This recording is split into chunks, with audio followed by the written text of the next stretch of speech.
Bonjour les amis et bienvenue dans ce débrief du dernier match amical de l'Olympique Lyonnais cet été, donc à Crystal Palace. Vous le voyez à l'écran, 2-0, défaite, une de plus.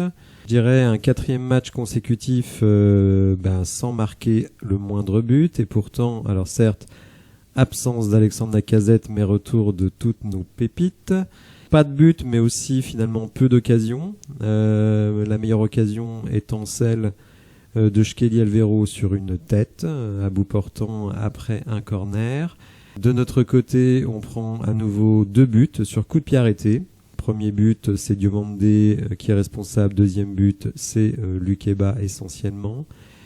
On retrouve toujours les mêmes problèmes. Je vais reprendre ce qu'avait dit John Textor. Il faudrait être fou pour penser que continuer à faire tout le temps les mêmes choses et avoir des résultats différents, c'est le début de la folie. Et je crois que nous sommes en pleine folie. Un petit peu plus tard dans la vidéo, après avoir parlé du match, je vous ferai un petit point sur notre nouveau joueur, Ainsley Maitland-Niles, puisque sur son compte Twitter, DataFoot a donné les points forts et les points faibles du joueur sur les 3 dernières saisons. Donc on va pouvoir un petit peu regarder ça et se faire une idée. Alors Laurent Blanc avait reconduit un système qui ne fonctionne pas, le 4-3-3. J'ai toujours eu des réticences par rapport à ce système au regard de notre effectif. Et je constate que les problèmes continuent. Le problème essentiel de ce système 4-3-3, vu les qualités de nos joueurs ou les défauts d'ailleurs, c'est qu'on a des milieux qui sont totalement à la ramasse. Cacré, Tolisso, Le Penant, c'est catastrophique. Techniquement, c'est à vomir, je n'ai pas peur de le dire. Et quand vous mettez Amin Sarr en pointe, ça va pas vraiment vous aider. Ryan Cherki, qui est censé jouer ailier, qui revient tout le temps vers le milieu. Le nombre de fois où on tente de forcer vers le milieu alors que notre force, normalement, c'est d'aller chercher dans les ailes, notamment avec Bradley Barcola. Là, on ne le fait pas. Donc, c'était le foutoir généralisé. Jusqu'à présent, j'ai bien voulu accepter l'excuse de nos joueurs viennent de revenir, de la préparation physique, mais là, sur le terrain, on n'a que des joueurs, hormis Mata, qui étaient là la saison passée. C'est-à-dire, c'est des mecs qui depuis plus d'1 an s'entraînent tous ensemble, alors sauf Amin Sarr qui est arrivé quand même au mois de janvier, mais que des mecs qui sont censés à la limite se trouver les yeux fermés. Et il ne se passe rien, mais vraiment rien du tout. Alors certes, on a quelques tirs. Pour moi, une seule vraie occasion, c'est celle de Shkelly Alvero. Il y a un tir de Ryan Cherki aussi qui aurait pu être dangereux, mais c'est vraiment tout. Et c'est beaucoup trop peu. Alors, on est désormais à une semaine de la reprise du championnat. Il va falloir être extrêmement optimiste. Extrêmement confiant pour espérer un bon début de saison. Alors Laurent Blanc s'est exprimé après le match. Vous le savez, Laurent Blanc, c'est pas le meilleur pour la com, notamment dans les défaites. Donc selon lui, le seul problème qu'on a, c'est qu'on n'arrive pas à marquer des buts. Oui, en effet, 4 matchs, 0 but, on peut dire qu'on a un problème de ce côté-là, mais ce que je constate, c'est qu'on continue à prendre des buts. Je pense qu'en première mi-temps, le but de Crystal Palace, ça doit être leur seul tir de la mi-temps.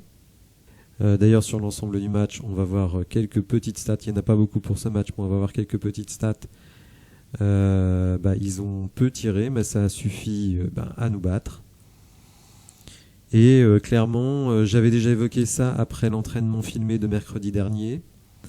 Je pense que Laurent Blanc est totalement déconnecté de la réalité technique de notre équipe. Il veut du Jogo Bonito, il veut du tiki-taka, il veut du jeu en une touche de balle, et ça, on est absolument incapable de le faire.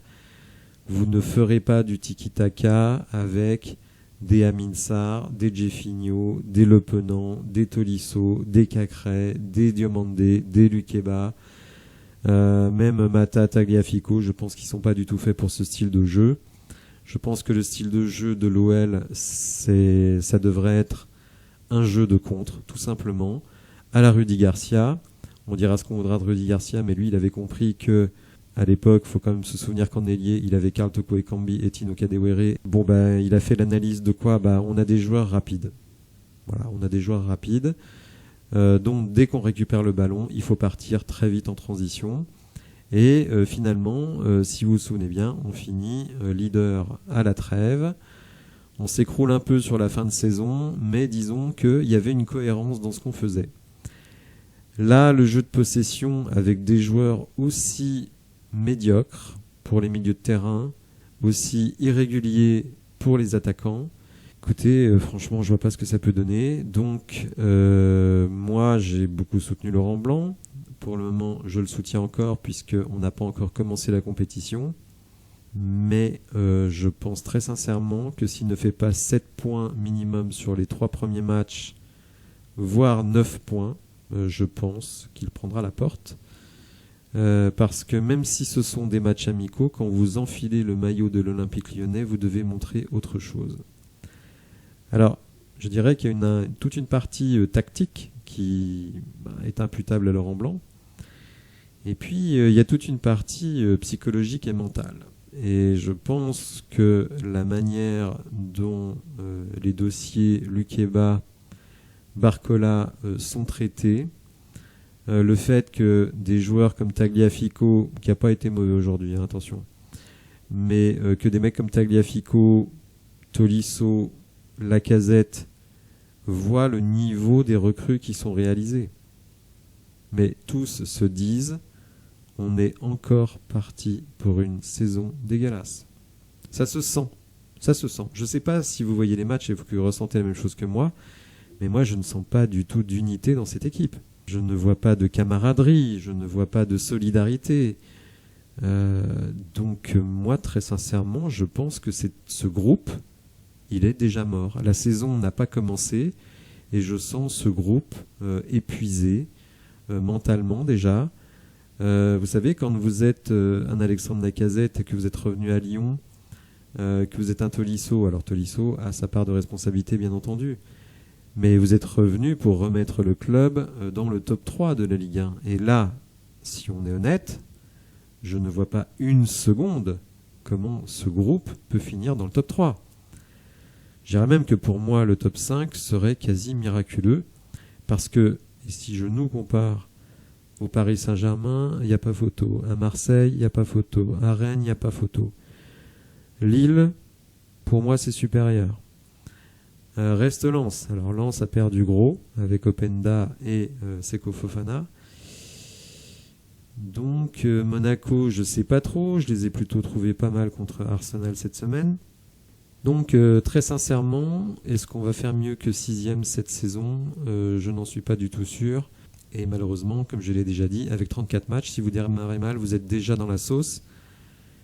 Donc je pense que l'espérance de vie de Laurent Blanc sur le banc de l'Olympique Lyonnais est extrêmement comptée. Ça me désole, mais je pense qu'il fait une mauvaise analyse de ce qu'est son groupe, de ce que ce groupe est capable de faire, et je crois qu'il n'est pas capable de faire grand-chose. Donc ouais, je suis assez sceptique par rapport à nos capacités. Alors les plus optimistes pourront dire que globalement, au but de la première mi-temps à la 13e de Crystal Palace, c'était plutôt nous qui avions la balle. En deuxième mi-temps, on a vu 2-3 occasions, ok, mais attendez, on joue Crystal Palace quand même. 11 ou 12e de Première Ligue, avec des mecs titulaires comme Jordan Ayew. Alors, si on veut être honnête, on pourra dire quand même que quand certains joueurs du banc sont rentrés, il y a eu un peu de mieux, notamment Shkelly Alvero. Alors, pas hyper doué avec ses pieds, faut bien le reconnaître, mais évidemment, comme attendu, plutôt pas mal dans l'impact, et c'est lui qui a la meilleure occasion du match, une tête sur un corner. Malheureusement, parmi les autres remplaçants, on a encore vu un Jeffinho en grande difficulté. On a vu un Jiera pas bon. Et Larouche qui, à mon avis, marque beaucoup de points.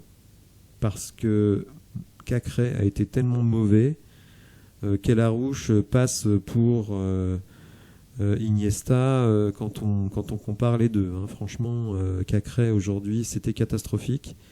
Totalement à contre-temps dans tout ce qu'il a fait. Des centres de l'espace au 4e poteau, si on peut dire.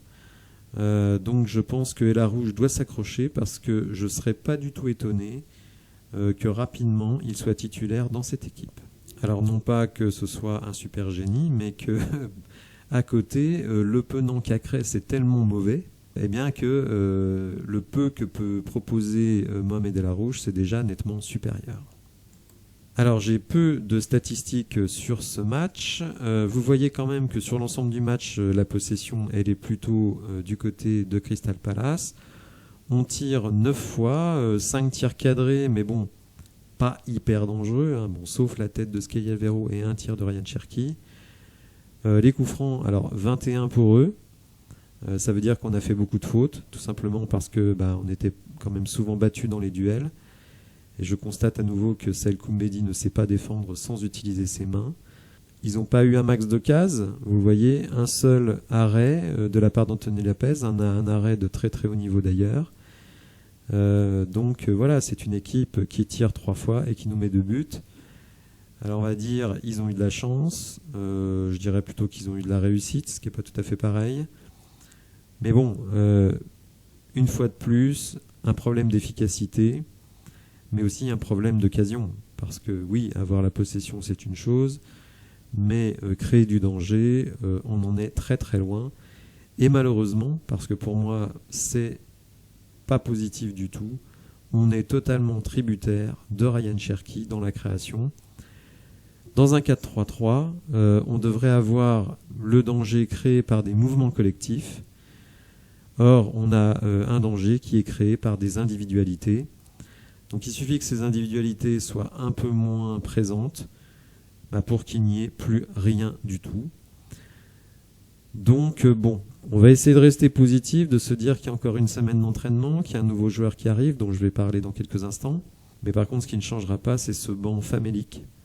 Alors, quelques petites stats qui sont fournies sur Twitter. Donc, l'OL a perdu tous ses matchs de préparation d'avant-saison contre les équipes de première division sans inscrire le moindre but pour la première fois sur les 30 dernières années. 30 ans. Que nous n'avons pas marqué face à des équipes de première division dans des matchs amicaux. Deuxième stat, l'OL conclut sa préparation par une série de 4 matchs sans marquer, une première depuis juillet-août 2015, contre Arsenal, Villarreal, PSG, Trophée des Champions et Lorient. Alors bon, il y avait des matchs officiels. Dernière stat, 0 but marqué, 4 encaissés pour l'OL sur ces 4 derniers matchs de préparation, une seule clean sheet sur les 15 derniers matchs Ligue 1 et amicaux réunis. La seule fois où on n'a pas pris de but, c'était face à Reims. Rendez-vous compte quand même, 15 matchs consécutifs en concédant au moins un but. Bien, on va terminer par un petit point statistique sur notre nouvel ami, Maitland Niles. Puisque DataFoot nous a fait un petit graphique, vous allez voir, assez intéressant, sur 7 critères du joueur. Donc, premier critère, se créer des occasions et marquer des buts. Donc sur ces critères-là, vous voyez qu'il ne faut pas attendre grand-chose de la part de ce joueur. Deuxième critère, faire progresser le jeu par la passe, participer au jeu. Donc là, c'est moyen. Bon, de toute façon, c'est ce que j'avais un peu remarqué sur les vidéos que je suis allé voir. C'est-à-dire joueur qui est plutôt pas mal à la récupération, mais qui dans l'utilisation du ballon n'est pas terrible. Troisième critère, maintenir un faible volume de perte de balles. Donc là, c'est faible. Donc il y a quand même pas mal de balles perdues. Alors peu de création, pas mal de balles perdues. Bon, intérêt que le mec soit très très fort à la récupération. Quatrième critère, faire progresser le ballon balle au pied. Donc c'est moyen. Bon, c'est déjà mieux que certains de nos joueurs. Je pense notamment à Le Penang, qui à mon avis doit être en dessous de critique.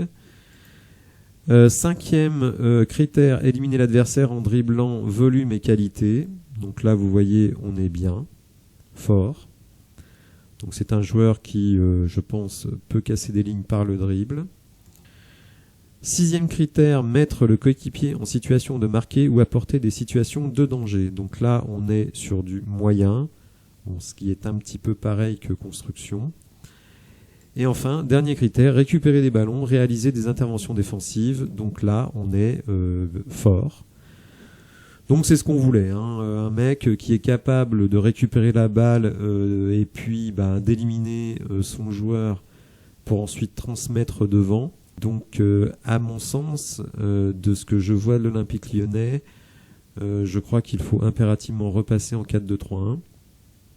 Alors si on trouve un ailier gauche, évidemment, mettre notre ami Maitland-Niles avec Tolisso devant la défense, Ryan Cherki en numéro 10, Barcola à droite, Lacazette en pointe, et donc le nouveau ailier gauche. Voilà, si vous avez vu le match, n'hésitez pas à me dire ce que vous en pensez dans les commentaires. Si vous avez apprécié la vidéo, n'hésitez pas à la liker, à vous abonner à la chaîne, et je vous dis à bientôt pour de nouvelles infos. Merci, au revoir.